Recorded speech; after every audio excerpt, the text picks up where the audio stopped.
The wheel of time turns and ages come and pass, leaving memories that become legend. Legend fades to myth, and even myth is long forgotten when the age that gave it birth comes again. Welcome to Through the Glass Columns, a Wheel of Time read-along podcast.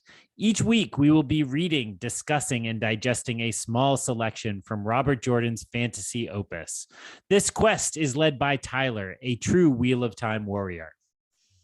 I have all stories, ages that were and that will be. And I'll be joined by Greg, a complete novice to the Wheel of Time. The Wheel of Time and the wheel of a man's life turn alike without pity or mercy. Join us each week as we read the Wheel of Time in our own sweet time, traveling deeper and deeper through the glass columns. But what does that even mean? No. You don't get to find out yet.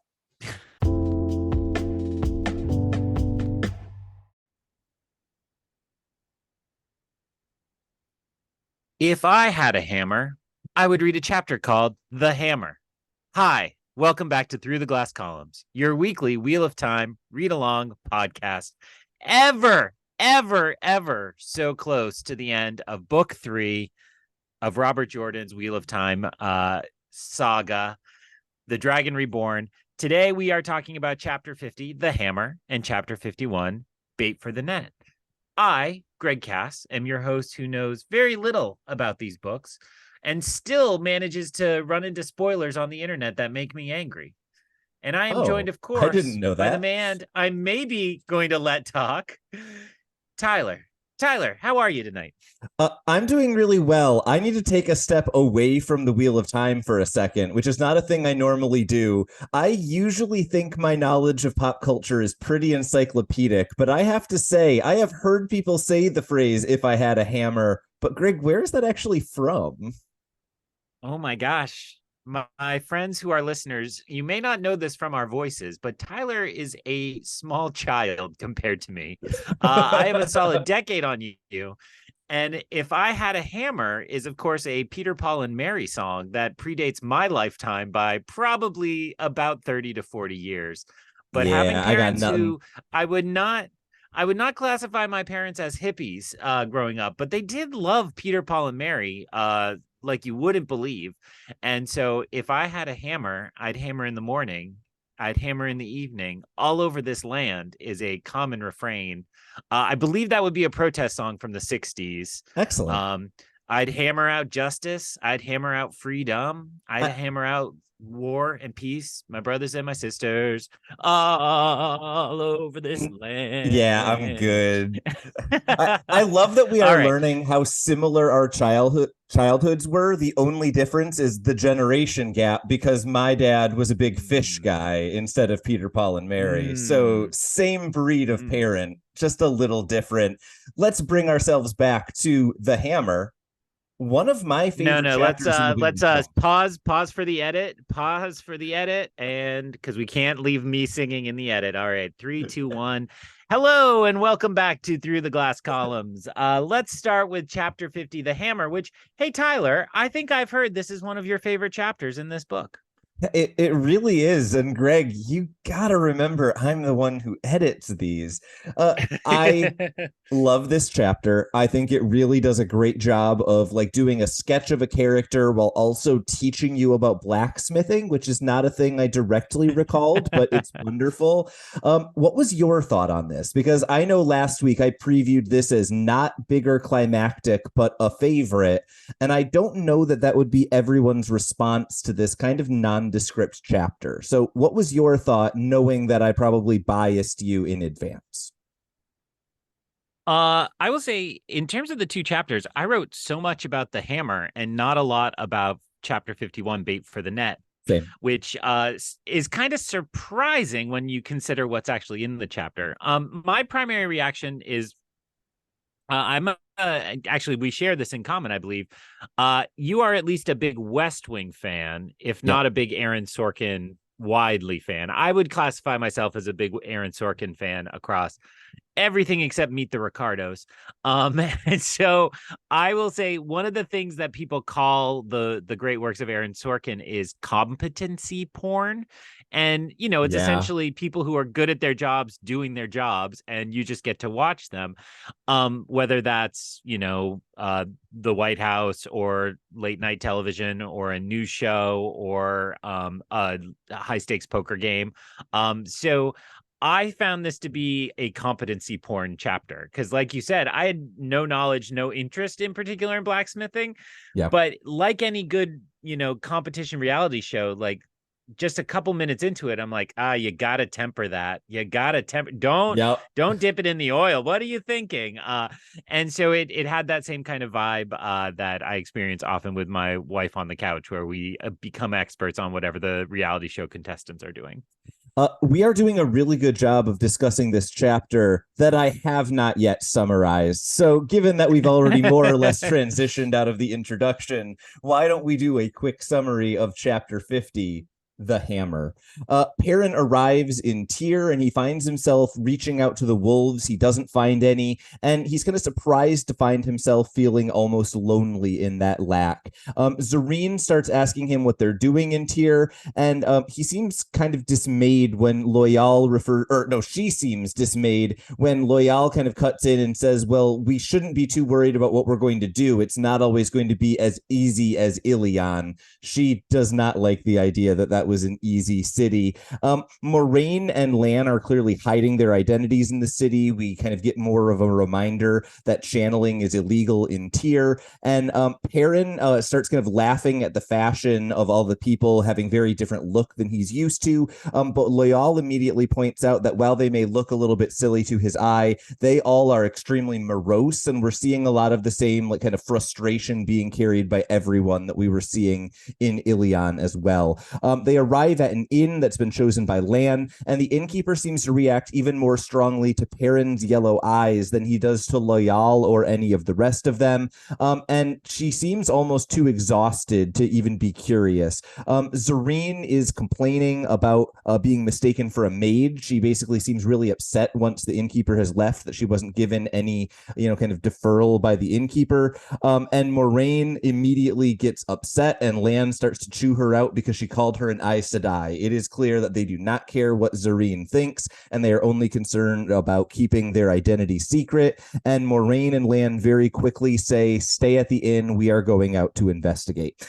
Perrin wanders into the smithy that is next to the inn, and he tells the owner that he is an apprentice when he's asked. The blacksmith gives Perrin a piece of metal to shape, and then Perrin does what I never would have thought to describe as competency porn, but that is 100% what happens here. He fashions first an odd knife that is apparently used for barrels, and then once it is proven that he knows what he's doing, he and the smith basically split the night's work. He's given, a dozen knives and some other things to make, and by the end of the night, he has kind of lost himself in the work, and the Zareen is there. She says, wow, you actually are a blacksmith. And the smith basically says, yes. And I think that he's no longer an apprentice. I think he's done enough to prove himself to be a master. And as Perrin is then starting to put away all of his things, he is told that he can keep the blacksmith hammer that he's been working with as payment for his work in the evening.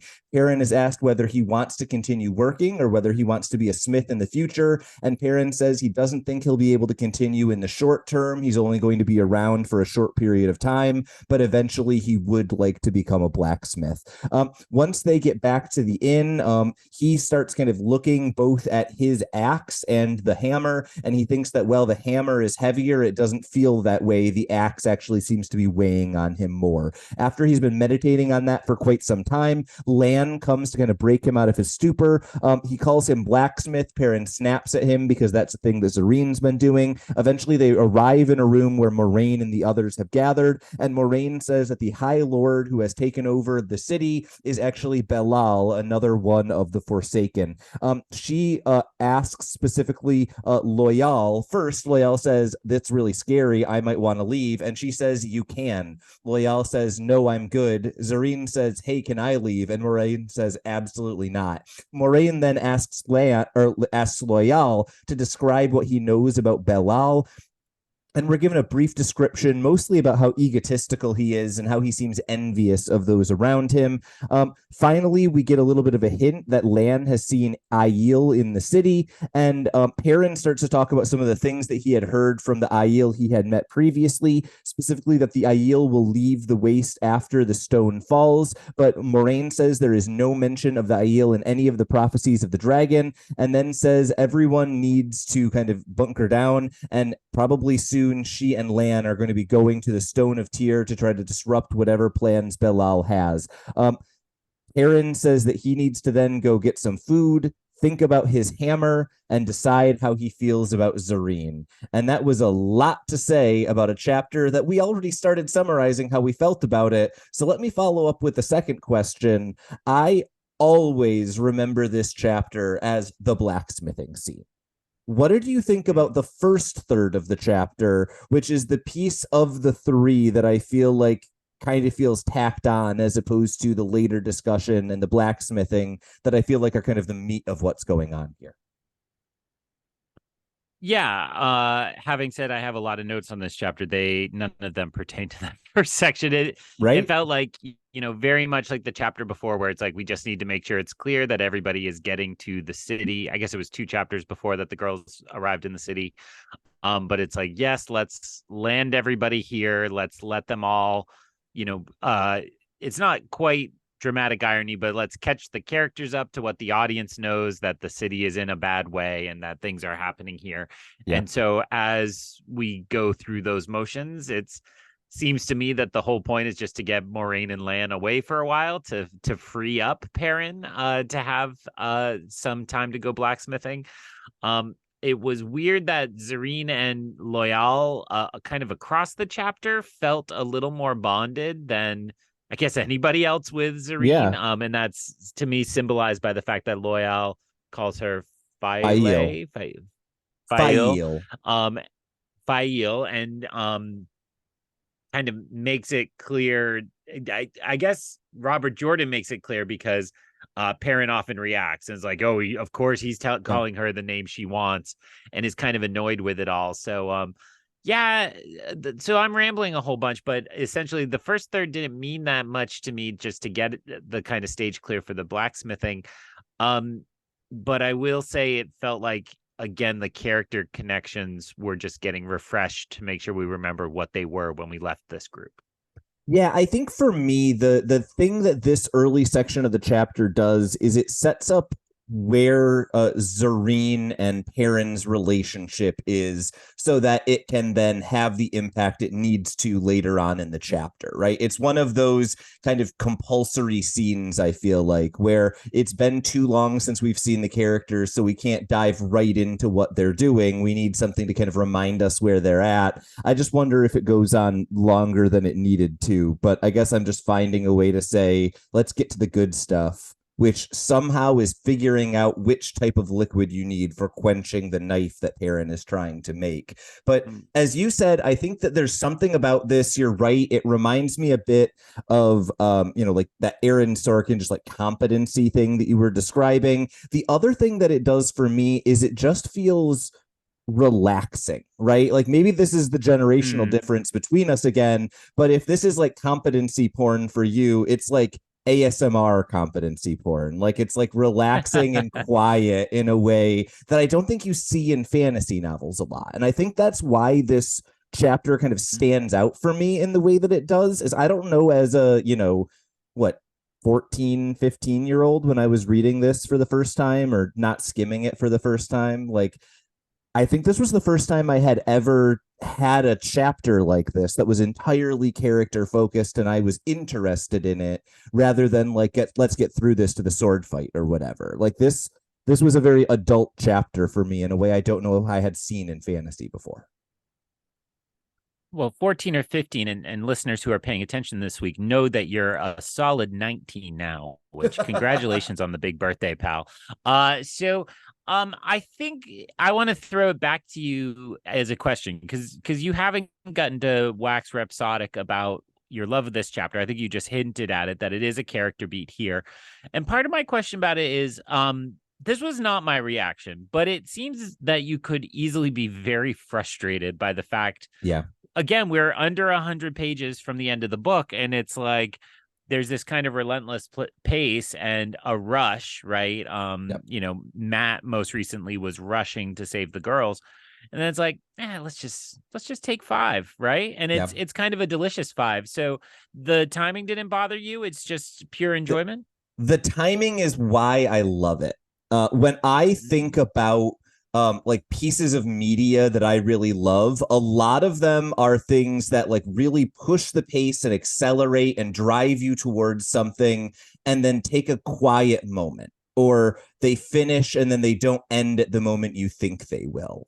For me, I find getting my brain sped up and then slowing me down unexpectedly is something that I find I really enjoy in, movies and television. And this is maybe one of the most effective versions of it that I've seen in books, right? I think that is the medium that it is most difficult to give you that feeling of tempo change, because you're just going to read it at your own rate pretty much through and through.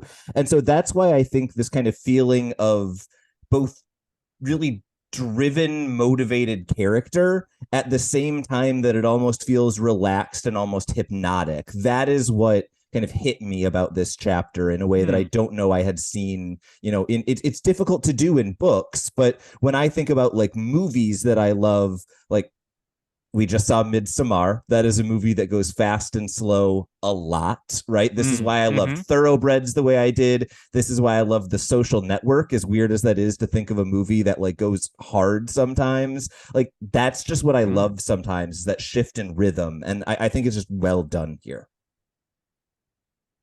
I really want to share with you my Facebook memory from like 3 days ago, because Social Network filmed where I was working, and my bike rack was part of the hot set, and it was just me complaining. Like I wasn't excited that the Social Network was filming. I'm just like, dang it, my bike rack. Where am I supposed to park my bike? It's part of a live set. Stupid. That's awesome. I mean, nobody knew it would be as good as it was going to be when Right. they, rented out our campus. That really makes sense to me, and to not waste the momentum of the beauty of what you said. There is something to the fact that what you are describing is actually also the process of blacksmithing. That blacksmithing has kind of hard and violent moments, what is kind of action, and then it has that kind of slow down and the easy tempering, the easy firing.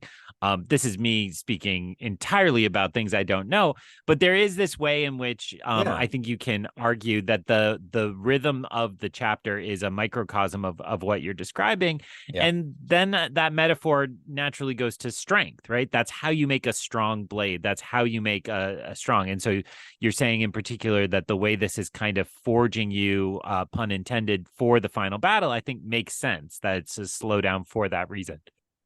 Yeah, and I think for me, what then is most effective about this is a character chapter that is from Perrin's perspective, that a lot of times has Perrin saying, and then he got lost in thought, or then he drifted. And so it's also kind of just weirdly, it's in Perrin's head, but also you don't entirely get a feel for what Perrin is weighing, right? Every time that he's debating something, he's debating between the axe and the hammer, and not letting us as readers in to what that means to him. And so I think part of what works about this chapter as well is exactly what you're saying, is you can kind of put whatever metaphor that vaguely fits blacksmithing into it, and it works for you, right? I think every time you read this chapter, you can kind of get out of it what you need to, because Perrin is just kind of blankly thinking through a problem, and we're all always vaguely thinking through a problem. Not me, man. My life's perfect. No, exactly right. So then I did think a lot about what we said last week when we mentioned the dream vision, just that the hammer is creation and the axe is destruction. And I don't know that exactly came across, but there's so much creating going on in this chapter. It's there. The other thing I was thinking a lot about is, if you look at Joseph Campbell's classic hero cycle, there's the call to adventure at the beginning, which is, something strange happens and a hero gets offered the chance to go on an adventure. And then immediately after that, in most stories, is the refusal of the call, right? The hero Mhm. doesn't say yes right away. And then something additional happens and they sign on to the adventure. I mean, think Luke Skywalker says, I can't go with you to Yeah. Alderaan, and then goes home and sees his crispy aunt and uncle and then can go. What Joseph Campbell himself in Hero of a Thousand Faces defines the call to adventure as is it's the requirements of the commonplace, right? The concerns of the commonplace. There's the word I was struggling for. And so when the strange realm beckons, the hero wants to go, but the concerns of the everyday life kind of pull him backwards. And it's usually a him and Campbell, even though it can be any Yeah. gender. And so this to me felt like it's far too late into Perrin's story to let it be an actual refusal, but this is the beckoning of the everyday. This is the beckoning of the life he could have, the road not taken. And even when he's contemplating, I never thought for a second he was really contemplating, like, I could just drop it all and be a blacksmith forever.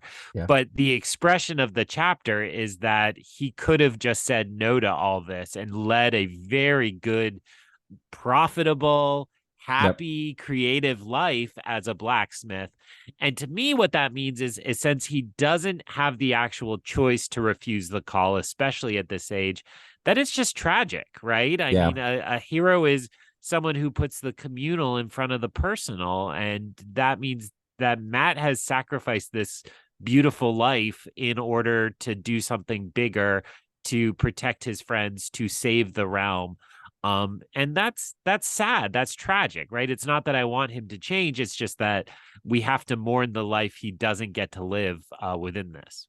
Yeah, and I think kind of embedded in that at the very end of this section, right? Perrin kind of comes out of his fugue state and he's asked by the smith, are you interested in becoming a blacksmith long term, right? Do you want to work? You are no longer an apprentice. What are you thinking? And Perrin's response is, I hope to one day.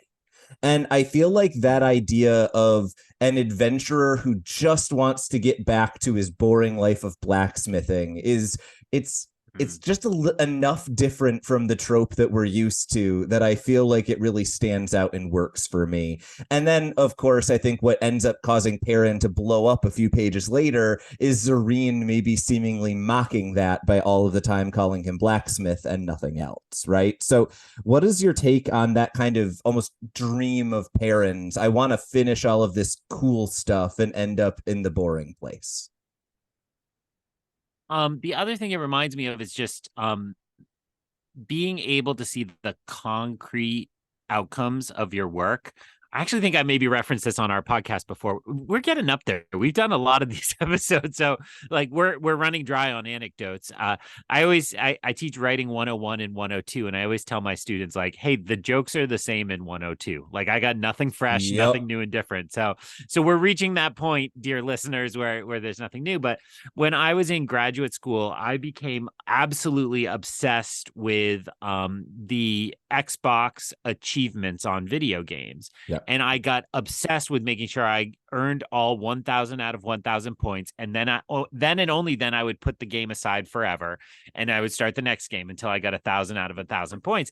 And this led me to do things all the time that were not fun. I spent like weeks walking around the Middle East collecting feathers in the first Assassin's Creed game, and there wasn't a good map, and it was like the most hard thing, not fun at all, but I did it. And I always thought at that time in my life, I was looking for concrete markers of progress, right? Like this is in hindsight, I mean, that grad school in the humanities and a lot of other disciplines, it's like you will someday finish your dissertation after you write all this. But it, at the onset, it's like 5 years of when you'll get to do that. And so I do think, as we've seen, especially now that Moraine is a little unmoored, there's no sense that they're making progress. It feels Yeah. like they're doing a lot of reacting, and that's not quite the same as treading water, but it means there's no significant markers of we've done something meaningful and we're helping. And so I think that's part of what's calling Perrin too, is like, oh, he can tell me he needs 12 knives and a hammer for the guy down the block, and Yeah. I can make those things today and have a good, fulfilling day that I feel like I contributed to the world. And that's something he's craving now. Well, and I think that Perrin, to some degree in this chapter, is doing the thing that every single one of us does every time that we have a chore that we know needs to be done and we don't want to, right? We find something else that feels just as productive, but it's not the thing we should really be doing, right? I think this is part of what's so relatable about this is Perrin is saying like, no, work is hard. I'm going to go clean my apartment for 2 hours, right? It's just his version of cleaning his apartment involves making a bunch of knives and being named a master blacksmith. That's way more impressive. I think that your kind of pivot to Moraine is kind of exactly the right next place to go, because Moraine has repeatedly in this book been putting on her flustered face in a way that we haven't seen before. And this is the first time that I've seen her kind of go like, I don't know what's going on. I don't have the full details. Let's just pull out our guns and go for it. And I can't tell if that is desperation or if that is her kind of the poker game kind of knowledge of this is the time to put all of my chips in the middle, right? I don't think Perrin is in the mind state to give us the details we would need to figure out where she's at. And so I'm just not entirely clear on which Moraine are we seeing here. Is this panicky Moraine or is this kind of at least I know I can do this Moraine? It could be either. What was your take reading it for the first time? Before it gets lost, just note second poker reference, also a reference to Molly's game. Hey Siri, set a reminder for me to make a parody movie poster of Molly's game called Moraine's Game. Now I just made everybody's phone do that. Matt's game? Could be. But you said Moraine was putting all You're of right. the chips in the middle. Come on. We got to stick to one metaphor at a time. I don't have an answer for you, but I want to add two more things to that Yeah. mix. In that, and these are going slightly out of order in the chapter, but when the subject of defeating a Forsaken comes up, she's like, don't worry, guys, I got Balefire. And Yep. one of the things she says is, I have become far more dangerous in the time you have known me. And Yep. that was a great moment, just dramatically. I was like, oh yeah. But also it's just striking that that's how she would say it, because she Yeah. doesn't say I've become more competent, I've become more capable. It's I've become more dangerous, which I think is meant to mean to everyone. Yes, I think A, that is accurate. And B, I think the way she's phrasing it that way is probably because she has to. Like, remember the three oaths. She can't say, I've become more competent if she is exactly as competent, but just has a bigger Nice. gun. Like, she has to say it the way it is. So I think that's a really good observation there. I think you're right, though. We don't have the ability to draw a conclusion about Moraine. We just have your first point, and now you can do your second. Yeah. And the second one is when they bring up that the Aiel are present in town and they have prophecies. Moraine says, like, she puts her gun on the table. We'll say gun, even though it's usually a piece of the male anatomy, and says, I know more about the prophecies than anybody else. Yep. Period, essentially. And I don't know anything about the Aiel. You must be crazy. And so it's really curious to add both of those to the question of where's her head at when she, I mean, I think the answer has to be unstable, right? Yeah. Like she's just even more dangerous and on edge in a way we haven't experienced before. And she is proving that she is kind of too sure that she's right and saying she doesn't need any other input when clearly somebody literally speaking to her at that moment has a new piece of information that she should be interested in. So it just, I get the combined of all that plus what you said into like, oh, she's in a dangerous spot. feels a little bit more like where she's been in the parts of the television show I watch. So I'm wondering if the television earlier stage, but I have not been allowed to watch the second season, so I don't know if that's true or not. It is definitely still true. I think that for Yes. me, the one thing that I got to interrupt again. We got to say one thing. The strike ended since we last recorded. Hey, guys, you can watch Wheel of Time. We think you should. It's on Amazon. I know we hit it. It hit all the facts from you. It's really, really good, y'all. Season 2. Oh my God. Watch it. Also, I get to teach what I want in my class again. Sorry, go ahead with your real very point. excited about this. I think the last thing that I had to say was like the very last thing that Moraine says, as you mentioned, is I have no knowledge of the Aiel having anything to do with the prophecies of the dragon. And I think both of us are the kind of readers who, when a character zigs that hard, both of us are probably going to be like, Zag, oh no, the Aiel are definitely involved in the prophecies in some way the second she said that. Is that your response as well, or am I overstating the case? It was, I guess I was wavering just a little more. It's either that or again, Killers of the Flower Moon is a fantastic movie that may or may not be in movie theaters right now. And the brilliance of it is this kind of racism where the white characters just don't treat the natives like they're human. And it felt very reminiscent of that. It's like, they couldn't possibly be part of the prophecy because they are so subhuman to us and don't matter in the slightest. So to me, it was like, okay, she either knows something she's hiding or well, she can't because of the vows, or it's that like, how could they possibly be? They're just awful creatures. Yeah, no, and I think that's an interesting point, is that we don't exactly know where Moraine falls on the spectrum of people who we've heard talking about the Aiel, because it goes everywhere from Lan, who basically seems to think they are honorable warriors who are the best he's ever battled, all the way to when we were in a couple of areas around Tar Valon and also in Cairhien, the response was like, no, those people destroyed the entire world the last time that they were here. And Moraine, it's worth noting, we have no idea what her perspective is on those people. And so I think that's an interesting point to take. We also have no kind of impulse then on whether she is dismissive of them or whether it really is like, I've done the research and I just don't believe it's the case. And that opens up a lot of kind of avenues for where and how she could be wrong, even if she is or isn't. Who knows? We'll find out. Any last thoughts on the hammer before we have what I assume will be a much quicker discussion of the next chapter? Only to note, Belal is the Forsaken we're dealing with. Yes. That was identified in this chapter.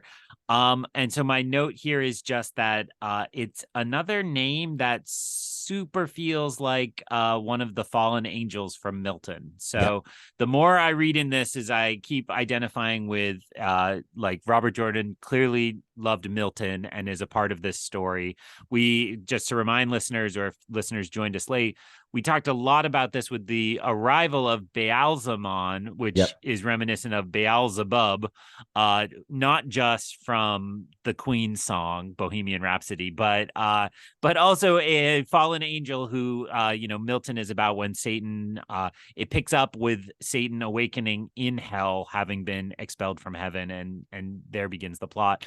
And Balal is also another major lieutenant of Satan. So it just feels like he's not being any singular mythology. This is not Lion, Witch, and the Wardrobe doing Christianity, but that Christianity is very much in the mix here. So I just liked seeing the name and thinking about that, and curious to I guess it makes me curious. I did not think much about Samael, but I was like, oh, I bet that's an angel if we track that down. And definitely made a note in my head to go track it down and then didn't. So we'll just call it a question at this point. And then we obviously have the fourth one that I don't think we've mentioned so far, which is Gabriel, which is just far too close to Gabriel to not to be dismissible. I think we also had Agenor and Belthamel in a previous book, but I am unfamiliar with either of those as being angels in Milton. You know that world much better than I do.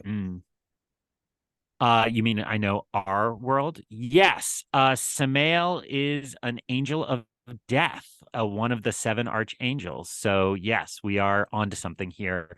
I'm gonna make a vague promise that I'm sure I will forget to keep, and listeners will forget to hold me through that. For our bookend discussion, I'll do a little tracking down of some of this stuff just to have a more concrete set of thoughts. But it stands out. It stands out. It's a really good point. I'm glad we brought that up. I am more than willing to dismiss random names if no one else mentions them. So excellent work. Chapter 15, Bait for the Net. Nynaeve 51. 51. Well, I don't even know what I said. Bait for the net. Nynaeve sees someone who at first I thought looked like an Aiel and then is very specifically identified as potentially being Rand out of the corner of her eye. But when she turns around, he is gone. She thinks that she has been dreaming about Rand, and so that is probably what made her think she saw him. She remarks on the high prices as she's shopping. She's looking for fish and vegetables, and she starts making her way towards Aelwyn's home, and she starts kind of thinking about all of the attitudes of the people around her, how they're responding to the crisis and what they're doing in the face of the high prices of food and what have you. And she kind of very seriously kind of thinks of them as less than the 2 rivers and not standing up to the hardship in the way that they would have. Nynaeve also starts thinking while she's doing this about Egwene, and she thinks about how Egwene has been kind of acting childishly, but doesn't seem to acknowledge that she plays any part in it at all. And she expresses her frustration with the lack of progress that they've been able to make, and swears that she is going to be the hunter, not the hunted, of the Black Aja. She nearly runs into Julin, literally, who seems quite nervous, but tells Nynaeve to come with her or with him to Aelwyn's house. He says that the women who he has been searching for are in the stone, and they are guests of High Lord Simone. They hurry into Aelwyn's house, and quickly it becomes apparent that the Black Aja are there. Liandrin shields Nynaeve from the One Power, and then starts pummeling her with fists of air until she stops struggling. Liandrin taunts her, calling her a wilder and saying that she needs to learn to submit. And then Aelwyn says that basically there is nothing that she could do, and then she is threatened with death unless she tells no one of anything what has happened here, and she agrees to it. Nynaeve almost immediately forgives her for saying that she won't do anything, and then she is taken outside where both Elaine and Egwene are in a rough state, especially Egwene, and we learn that she basically would not stop fighting until she was unconscious.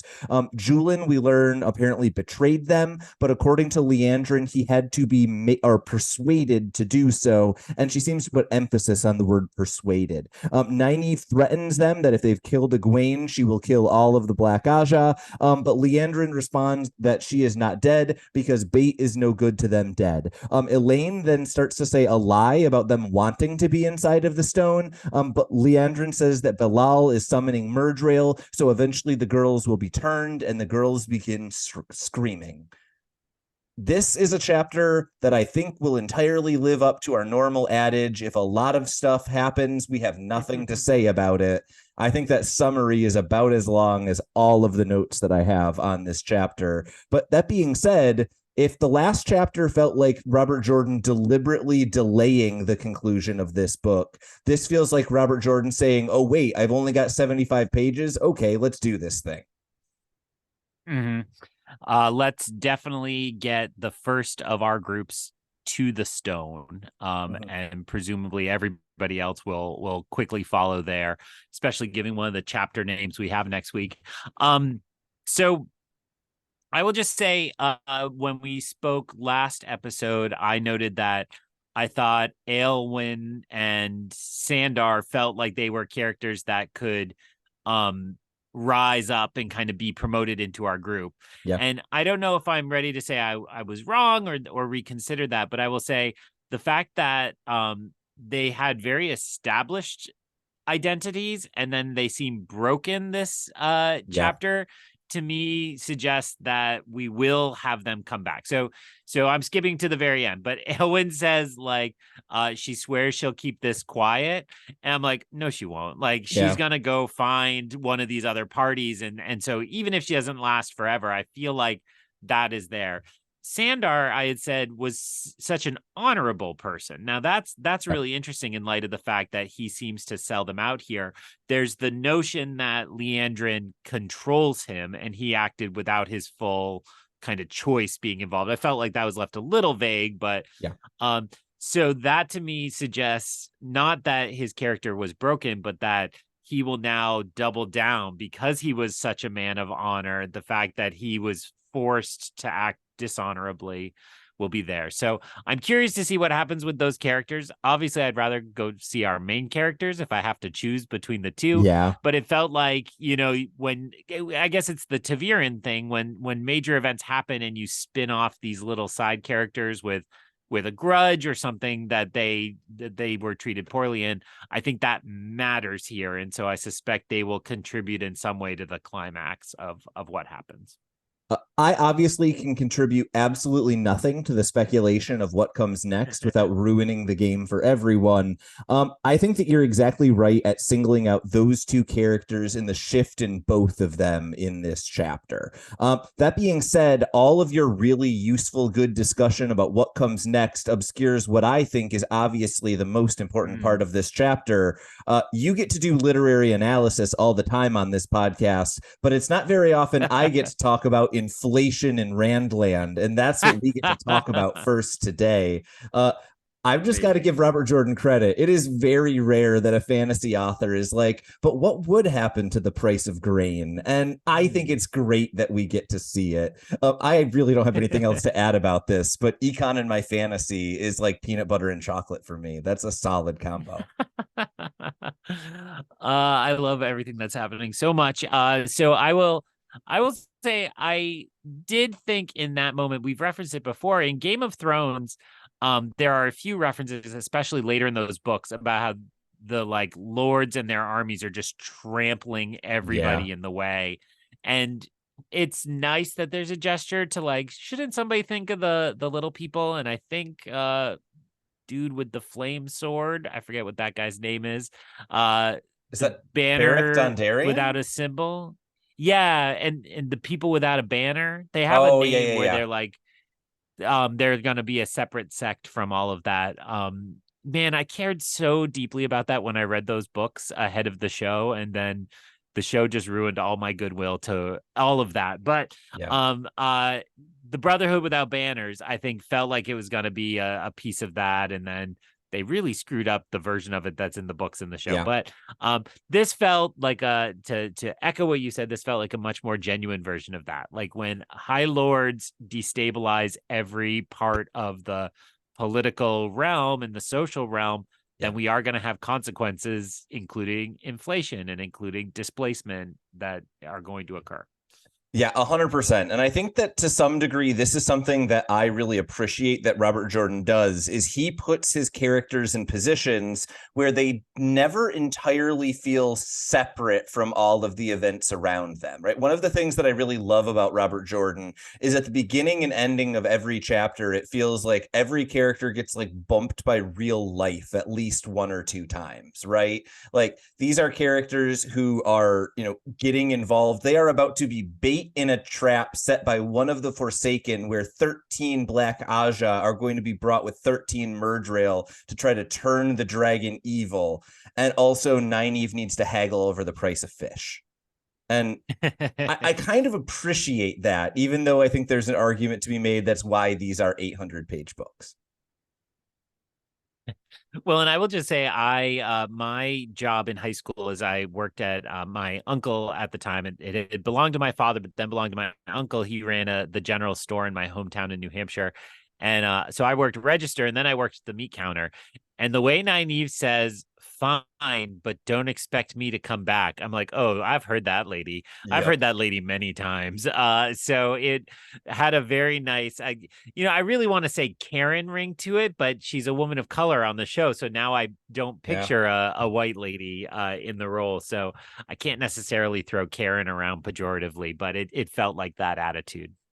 Yeah, I think that is exactly right. The only other thing that stood out to me in this kind of like, I feel like Nynaeve character section at the beginning of the chapter was there was just a moment that really stood out where Nynaeve is thinking about her conflict with Egwene.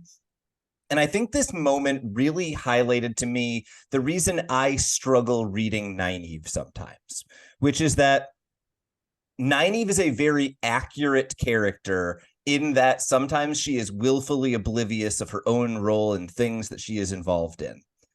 And that is why I hate reading her, even though we've all met that person. Or are that person, but yes. Often am that person. Yes. And I think this is going back. I don't think it was last episode. I think it was a few episodes ago. Whenever we were with the girls, I was like, I still don't see where this came from. And you reminded me this idea of they'd become equals and shouldn't. Maybe it was just last week. I think it was. And there was a reference here to like, I changed her diapers, which or something like that. And it's like, oh, well, and again, I think the show is messing with my head a little bit because those actresses aren't separate enough. If I was still picturing old lady Nynaeve, I would feel that, but it's harder to picture like, 4-year-old Nynaeve changing the diapers of infant Egwene. Well, I think in this chapter, they actually reference that they are almost exactly 7 years apart. So that gives us kind of that timeline, right? Is if maybe Nynaeve was, 12 when Egwene was 5, like that's at least like weird babysitter. Like that could happen in a small town, right? Like I was babysat by some 11-year-olds when I was a kid. Yeah, the kind of babysitting where the parents are like one house over drinking wine with their friends or something. Yeah. So that did help a little more in this chapter. I was like trying to give the benefit of the doubt to the conflict. And I keep also trying to remember, and maybe I'll word this as my frustration.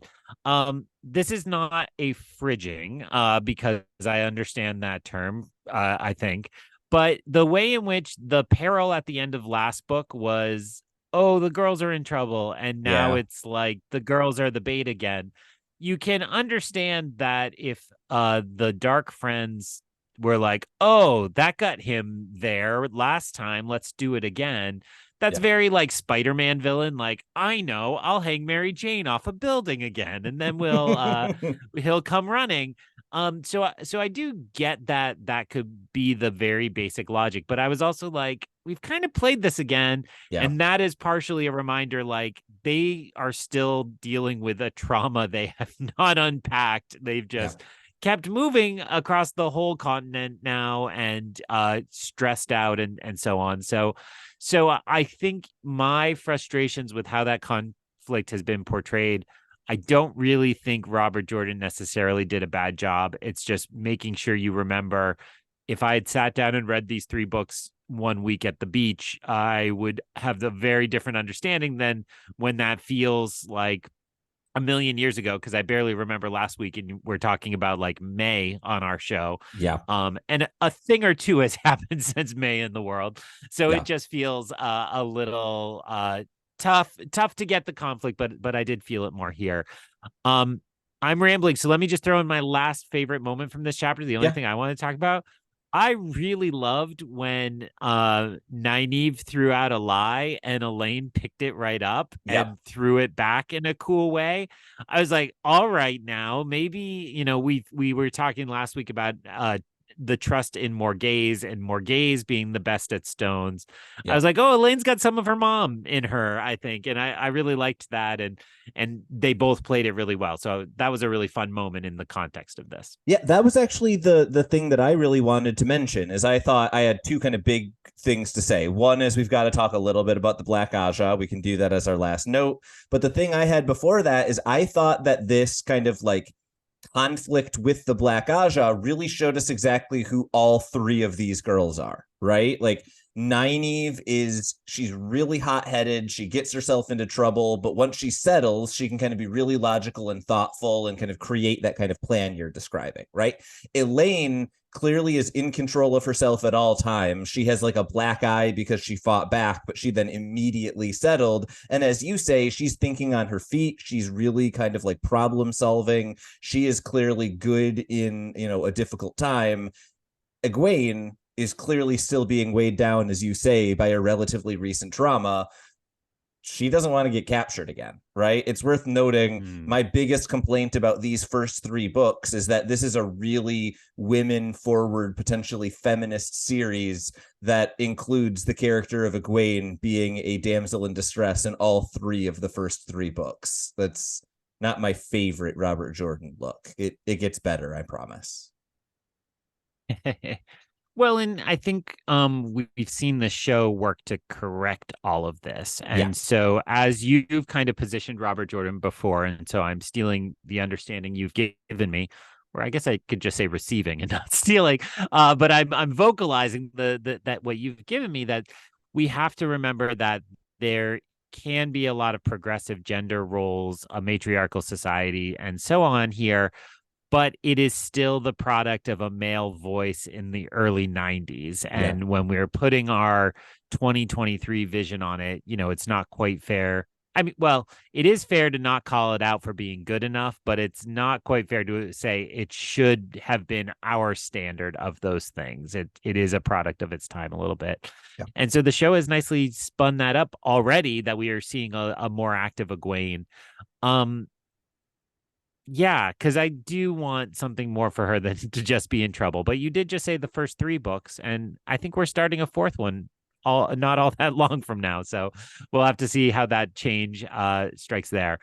Man, do I want there to be 13 factions of 13 beings, but I don't think we're gonna get to that one. 13's a high bill. That's a big number. 13 Myrddraal coming to unite with the 13 Black Aja and the 13 Forsaken. There were 13 Forsaken, so they are not all here, but yes. Yes. And so all of them come together. That would be the net of the chapter's title.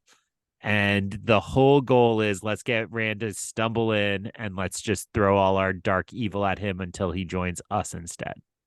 More or less, yeah. The only other kind of wrinkle that we have on that is from the previous chapter, where we learn that all of this is going to happen ideally after Rand has taken Kalendor, because then Kalendor is also fair game. But in general, yeah, that's exactly right. I think as we're kind of talking about this dark plot that is being formed, then the last thing I wanted to talk about in this chapter is this is kind of the first time that we are really getting face time for a couple of these Black Aja, right? Liandrin is returning to the chapter. We've had her, in previous books, but we also get a couple of other of the Black Aja here. I forget the name of the one who just wanted to murder everyone, and even Liandrin was like, whoa, settle down.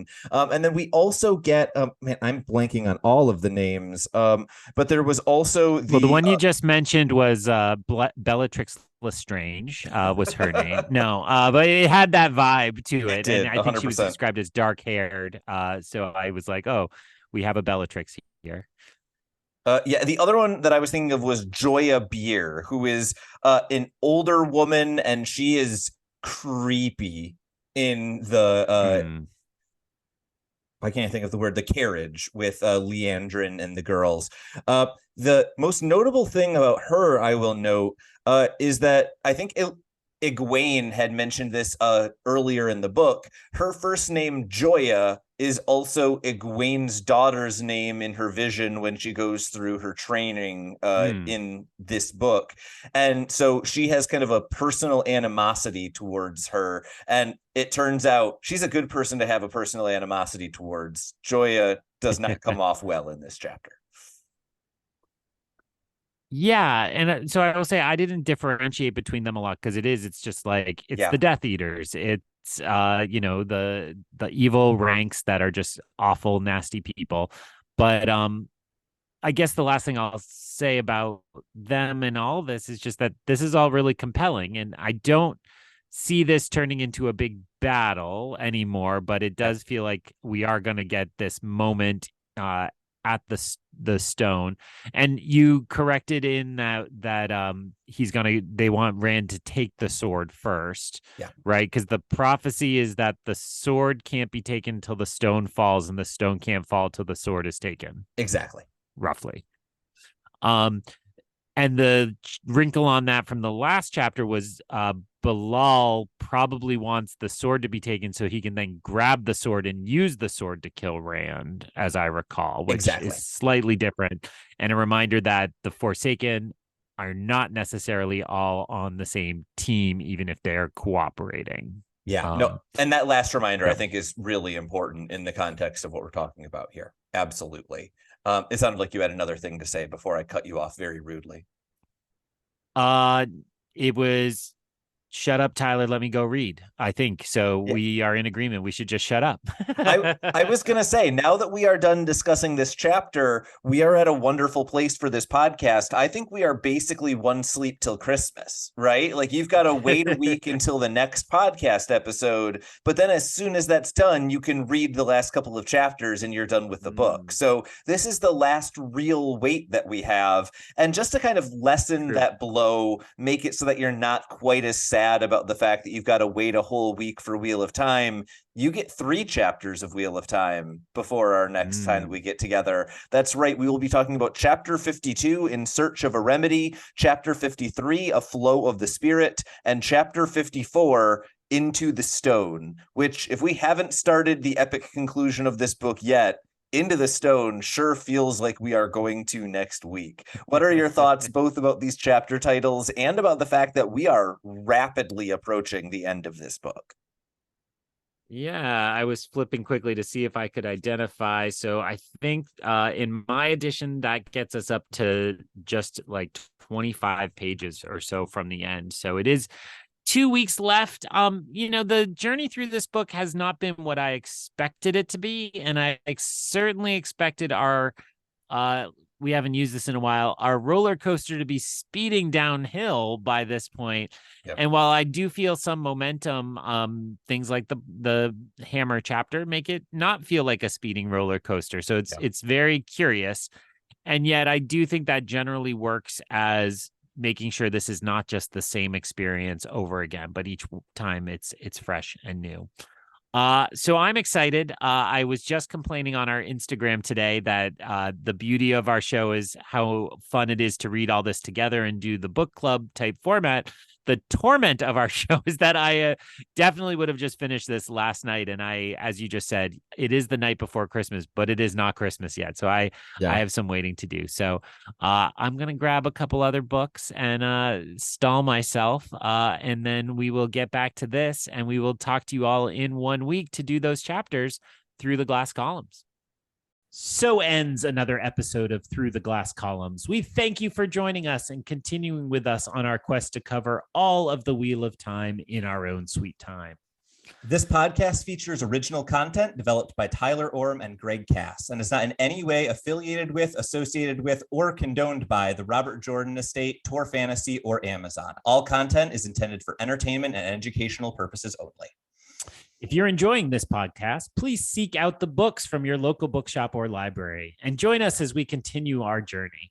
If you'd like to contact us to share your thoughts or give feedback, you can email us at throughtheglasscolumns@gmail.com or find us on Instagram and Twitter by searching Through the Glass Columns. Thank you once again for being part of this community. If you're enjoying the show, please subscribe to the show, leave us a review wherever you're listening, and recommend this show on your social media to help us grow our community. We look forward to welcoming you back next time through the Glass Columns.